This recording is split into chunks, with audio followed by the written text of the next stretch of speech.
For Halloween this year, I thought maybe we could do something special. A real-life campfire horror story that's near and dear to my own heart. In order to do so, we're going to have to go back to a simpler time, long before cell phones or 24-hour news cycles. Back to the summer of 1977. The staff at Camp Scott had spent several weeks preparing for the flood of young Girl Scouts that would pour into the camp in the very near future. 140 girls, in fact, would be looking to them for guidance to keep them safe, so procedures needed to be down pat and several preparations to the camp itself needed to be made.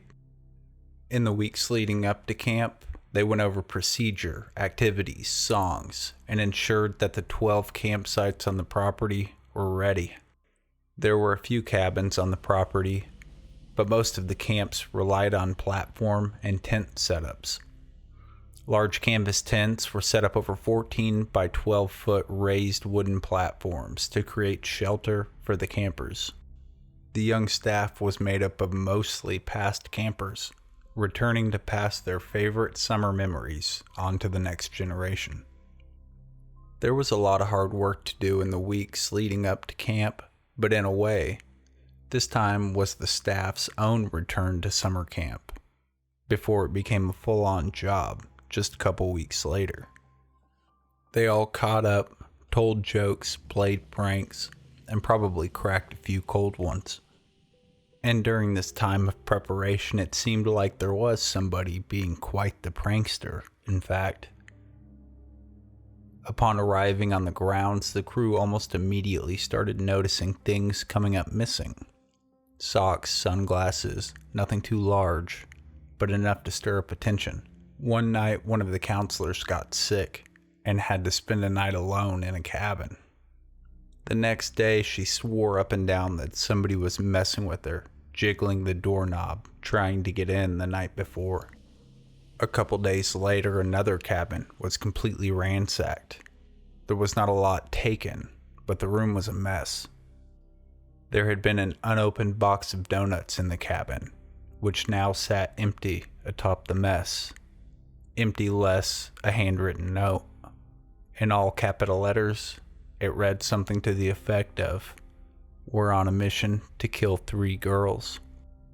Several people saw the note, but everybody who did assumed that the camp prankster was now operating in poor taste.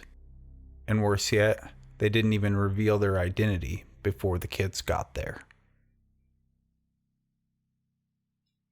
On the morning of June 12th, girls from all over the Tulsa area were dropped off at the Magic Empire Council of Girl Scouts headquarters in Tulsa, Oklahoma. The girls all loaded up on buses and headed towards Locust Grove, Oklahoma, where they would have 2 weeks of hiking, swimming, telling stories, and so on. For the Girl Scouts in Oklahoma at the time, Camp Scott was a staple in the program, and the Scouts looked forward to the summer camps every year. Camp Scott had been around since 1928, and the destination had a dozen campsites spread out over the 410-acre property. Each of the individual campsites were named after Native American tribes, which made sense because Camp Scott was in Mays County, Oklahoma, Cherokee country. Before departing from Girl Scouts headquarters, the girls were separated into age groups, with each group being assigned a campsite. After the hour-long drive due east, the caravan of buses filled with excited little girls finally turned onto Cookie Trail. Cookie Trail served as the main access road for the 12 campsites, as well as the other camp offices, mess hall, health center, and the pool at the back of the property. Between 3:30 and 4, the buses unloaded the children near their campsites, and it was time for the fun to begin. Camp Kiowa, which held the youngest campers, 8 to 10, had 27 campers dispersed amongst 7 tents arranged in a horseshoe pattern around the showers. Kiowa also had a campfire, an outhouse, and a tent for the group's counselors set slightly out of the formation from the campers' tents. Kiowa had some interesting traits. It was one of the closest campsites to the central amenities like the ranger's house, health center, and staff house, which was the reason the young girls were probably positioned there. However, it was also in some of the heaviest forest in the area, and it was the furthest campsite to the west at the end of a short trail. The first few hours of the week mostly consisted of the girls gathering up their sleeping bags and other personal belongings from the pile unloaded by the buses. They all took their stuff back to their assigned tents and began making fast friends with their new tent mates. Once the girls were all settled, the entire camp convened at the dining hall and had dinner while the staff gave introductions and led a sing-along style orientation. A storm began rolling in during the early evening, but it wasn't going to rain on the Girl Scouts parade. After dinner, they all returned to their campsites, and they were given pencils and paper to write letters home. It was essentially busy work to calm them down before bed, as there wasn't much to do during the downpour. The girls were told to settle down and go to bed around 9 p.m., but kids will be kids, and like you'd expect, the giddy youngins stayed up well past their final round of checks scheduled by the counselors at 10:30 p.m. While making that final check, one of the young counselors said that she noticed a light out in the woods, but when she shined her own flashlight in that direction, it seemed to vanish. Trying not to freak herself out, I'm sure, she shrugged it off and headed back to her dry tent. At 11:30, the giggles and excited chatter coming from one of the tents was so loud that it had to be reined in by one of the counselors. She walked over and asked the girls to quiet down. This wasn't a scheduled check, so only the tent causing problems was dealt with before the counselor returned to her own tent. The same counselor was awoken another time shortly after midnight by all the girls from Tent 1 going to the bathroom together, but she quieted the group down and saw them back to their tent. She was unable to go to sleep though, because by 1 a.m. she had to tell the girls from Tent 4 to be quiet again. 4 was probably the centralmost tent in the horseshoe arrangement. This meant that the annoyed counselor's perspective during the 70 or so yard walk allowed her to give the entire campsite a good look over. The night was still and finally quiet, less the noise from the storm, so she returned to her tent before finally getting back to sleep. After that, mostly everybody slept through the night, but a few girls in Kiowa claimed that they woke to hear strange guttural noises around 1:30 a.m., and one girl in cabin 6 was woken by a flashlight spilling in, but she thought it must have been one of the grown-ups making a hasty late-night check, and she too was fast asleep. As the storm raged on into the night, girls from the nearby Camp Quapaw heard screaming overtaking the sounds of the rain, and the Quapaw counselor said she heard the cries of a girl screaming for her mother coming from Kiowa's direction. She assumed that it was a girl homesick during the scary storm on the first night of camp, and quite frankly, she had her own girls there at Quapaw to worry about. So once the brief disturbance subsided, she too drifted into a rainy slumber.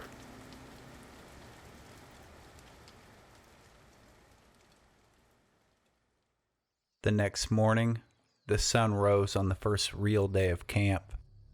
At around 6 a.m., still half asleep, one of the 3 counselors assigned to Kiowa got up and started to make her way to the bathhouse. She was almost immediately stopped in her tracks when she noticed what she thought to be a sleeping bag under a tree in the opposite direction of camp. Thinking it may have belonged to one of the girls who had just failed to bring it in with their other things the day before, she approached it to pick it up and bring it back to camp. But when she got closer, she could see that it was actually one of her campers laying on a sleeping bag with her eyes wide open, and judging by the visible blood, she seemed to be dead. Believing there to be a tragic accident, she raced back to camp as quick as she could to wake the other counselors and get a head count going. When they pulled back the flap on tent number 7, the 3 girls who had been seen in bed during final checks at 10:30 the night before were gone. Their sleeping bags and their bed covers were gone as well, and in the place of it all was a lot of blood. Initially, there was thought to be only one body, and that the other 2 girls were still missing. While one stayed behind, two of the counselors sprinted to get help. One ran to the nearby ranger station, and the other ran to get the camp directors. And by 7:30 a.m., the police were already on the scene, collecting evidence and taking statements. In the time it took the police to get there, someone had located the other two missing girls next to the first. The decision was made to evacuate the entire camp. The campers had been told that there was a problem with the water supply at camp, and they were loaded up onto the buses and driven back to Girl Scout headquarters, where they arrived at 11:30 that morning. The tragic news of the previous night's events was already all over TV, but parents were not notified whether or not their children were okay and were made to wait there in the parking lot. They waited nervously until the buses arrived to see if their daughters were amongst the living.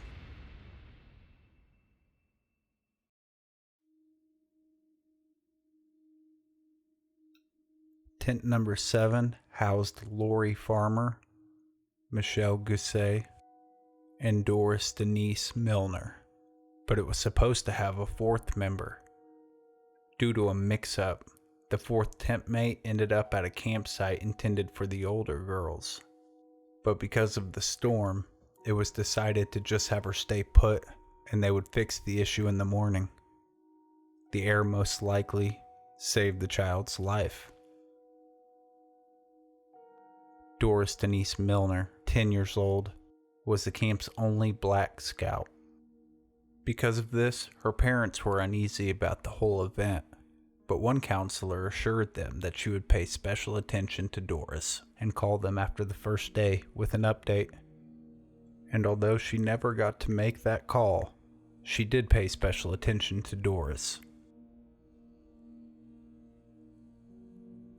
Michelle Gousset, 9, was a returning camper, and she was known for her love of soccer.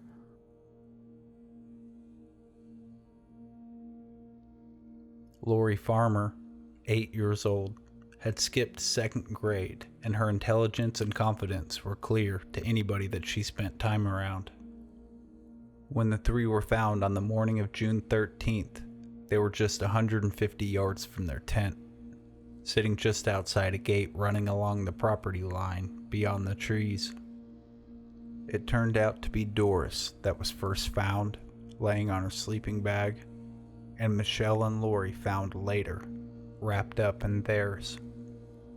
The body temperatures of the girls upon discovery seemed to indicate that Michelle and Lori died first, probably while in Tent 7, while Doris was kept alive longer and likely died at the spot that she was found.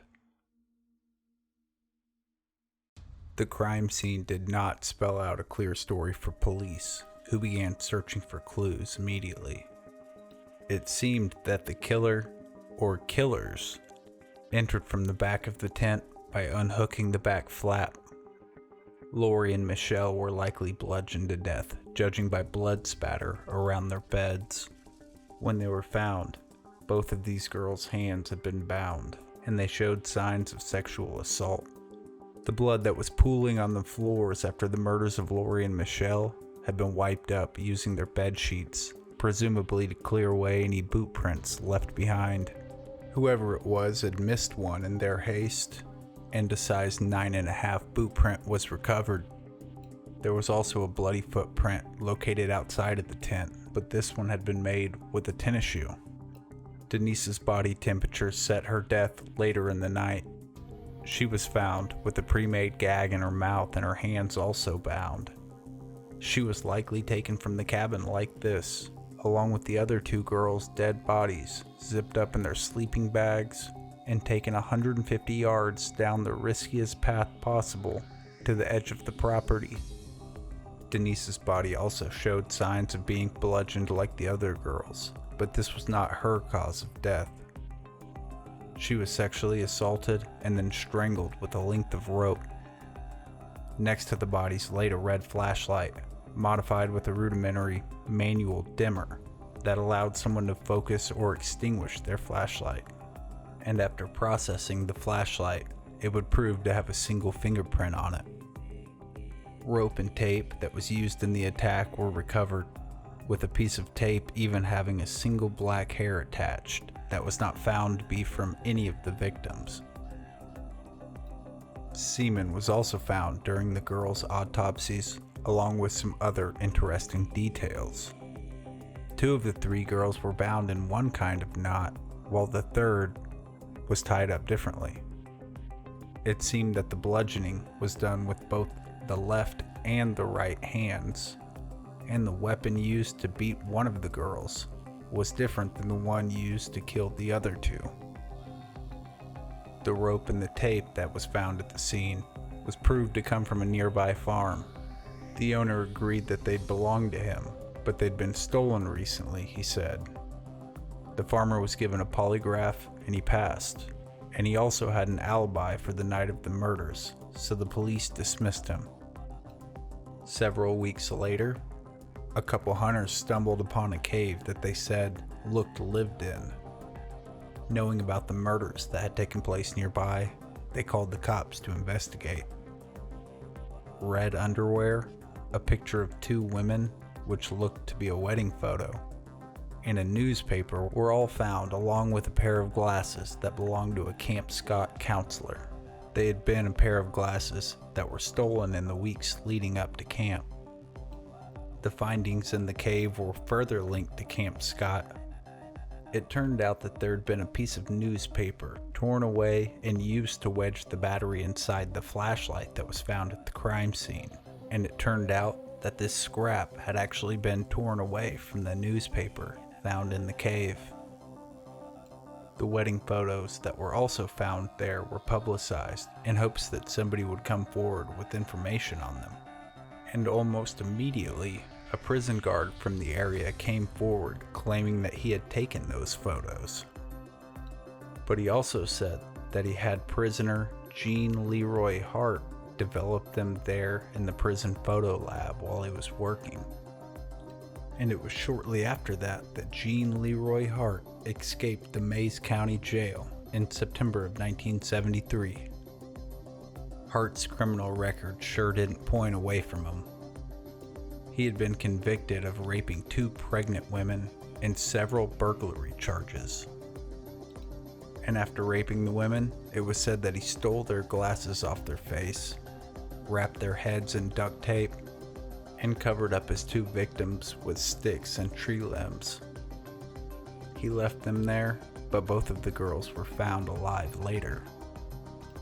When Gene Hart was finally picked up for his crime, he was found wearing the glasses of one of his victims. Hart was on the run from 308 years in prison, and after finding the wedding photos in the cave, the police finally had a scent to start chasing and publicly declared Hart as their primary suspect. The sheriff went so far as to say that he was 1,000% sure that Hart was guilty. Later, a man said that he saw Hart running along a hillside in Mays County, and a subsequent search of the area revealed yet another cave with useful evidence. They found a pile of cigarette butts that surrounded yet another size 9.5 boot print. Cops were now furiously searching for Hart, with regular canine units deploying from a temporary HQ set up near the crime scene every day. Upon returning from one of these fruitless searches, the officers were greeted to a plastic bag sitting in front of their front porch. Inside were a pair of pink socks and a pair of shoes with Denise Milner's name written on the inside. This was initially dismissed as a prank by the Oklahoma State Bureau of Investigations, but upon hearing of this news, the Milner family confirmed that her socks and shoes were never returned with the rest of their daughter's things. The next bit of evidence would come from a 16-year-old Cherokee Indian prisoner who had a really hot tip for investigators. He told them to check yet another cave, which coincidentally was on the same property as the farm where the rope and tape were taken from. No one could confirm how he knew Hart, but he claimed that he had met him sometime after the Girl Scout murders. he said Hart confessed to him and told him of a cave where he was staying at the time. And in that cave, police would find a bit of ominous graffiti scribbled onto the wall. 77-6-17. The killer was here. Bye bye, fools. The 16-year-old prisoner, curiously, was only recently arrested when he made the tip. The arrest would lead to him being convicted of killing his own 3-year-old son, and the investigators never looked any deeper into him as a possible suspect. 10 months of hunting eventually led to Hart's capture. He was found 50 miles from Camp Scott, living with a local medicine man named Sam Pigeon, who was convinced of his innocence. But someone around town wasn't, because it was a tip that came from the community that led investigators to Pigeon's front door.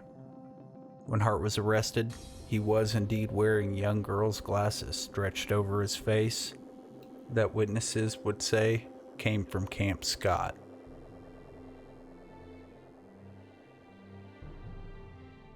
When Hart was originally arrested for raping 2 pregnant women, the Locust Grove community came out strong in support of his innocence. It's probably now a good time to remind you that Hart was a Cherokee Indian, and Locust Grove was Cherokee country. This was the first mark on Hart's criminal record, though, which was quite a first crime. Many saw the entire story as improbable, starting with how exactly he managed to abduct 2 pregnant girls from one of the busiest street corners in Tulsa without anybody seeing him. Gene Hart was extremely well known and well regarded in the area, as he'd been a standout football star for Locust Grove High School. The Mays County Sheriff's Department also was well known at the time to have it out for the natives in the area and used them as convenient scapegoats to maintain a high solve rate. Still, Hart would eventually plead guilty to 1 charge of first-degree rape and 2 charges of kidnapping, shocking his own community. His wife filed for divorce after his conviction, taking his kid. As we know, Hart would escape prison in 1973 by sawing through the bars of his cell. He started living in the woods, taking residence in the caves that scattered the area, and only going out in public when he needed essentials. He would usually do this at night, breaking into occupied homes to take what he needed before leaving the house without harming anybody inside. Eventually he was caught again though, and more time was added to his sentence, and he was now looking at over 300 years behind bars. And for a second time, Gene Leroy Hart would embarrass the local law enforcement by escaping prison yet again. And he remained on the run from authorities until 10 months after the Girl Scout murders. He would have likely been captured much sooner, but he was receiving help from the Cherokee tribe and the community itself.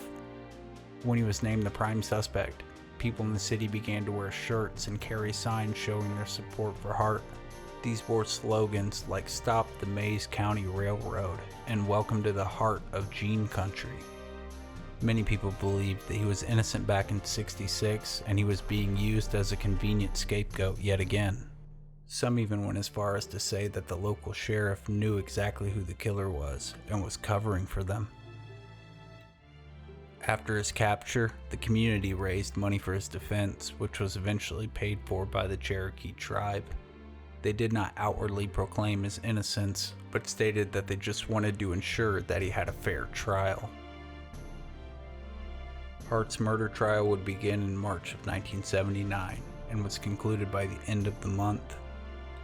He refused to speak at his own trial, but arranged a press conference before the first day. He spoke much more eloquently than many had expected, expressing sympathies to the victims' families, but proclaiming his innocence completely. I am not a hero. I have no desire to be a hero. But maybe I represent the fears and doubts that many people have about any system that has the means and the power to overwhelm each of us, each and every one of us. DNA evidence was still very much in its infancy in the late 70s. As the prosecution laid out their evidence, it became clear that there was nothing directly linking Hart to the crime scene. The semen was not conclusive because it had been contaminated and the science was still coming along. The defense did their best to still use the evidence. They flew out an expert that claimed that the semen found was quite similar to that of Hart's genetic makeup, and I'd really like to see this guy's credentials. The black hair that was found in the tape was also inconclusive. An expert claimed that it was Native American hair, but this meant nothing in Mays County. The fingerprint that had been found on the flashlight could not be linked to Hart at all and was not introduced by the defense, though a link was attempted using the same flashlight. Remember, there was a scrap of newspaper found inside the device that was later matched to a newspaper found in a nearby cave. They linked this to Hart through the photos found in the cave. And if that's true, then the duct tape found in the cave that could be linked to the victim and the glasses found that could be linked to the campsite would be pretty useful. The prosecution also pointed to the glasses on Hart's face when he was arrested, but this was fully reliant on witness testimony that linked the glasses to Camp Scott. When the defense finally stepped up to the plate, they had a lot of meaty, slow pitches to swing at. The prosecution admitted that there was no evidence that directly linked Hart to the murders, and the defense started hacking away at their story. They pointed to the fingerprint found on the flashlight that was proven not to be Gene Hart's. The size 9.5 boot prints that were found at the scene and later after a foot chase through the woods were helpful to Hart because he wore size 11 shoes. The defense claimed that Hart was never in those caves and insinuated that the evidence within them was planted by the police. And this conspiracy theory only gained weight in many people's eyes when the item linking Hart to the cave came under scrutiny: the wedding photos. A witness that worked at the same prison as the guard that said he took them testified that he saw the exact same photos in the sheriff's office long after Hart's escape. The defense went so far to even offer an alternative suspect, a man named William A. Stevens, and they had witnesses to support the theory. Two people testified that Stevens had arrived at their house the day of the murders with scratches covering his arms, and his boots were caked in what appeared to be blood. A friend of Williams testified that he had loaned him the flashlight that was found at the scene, and that Williams had actually confessed to him later about the murders.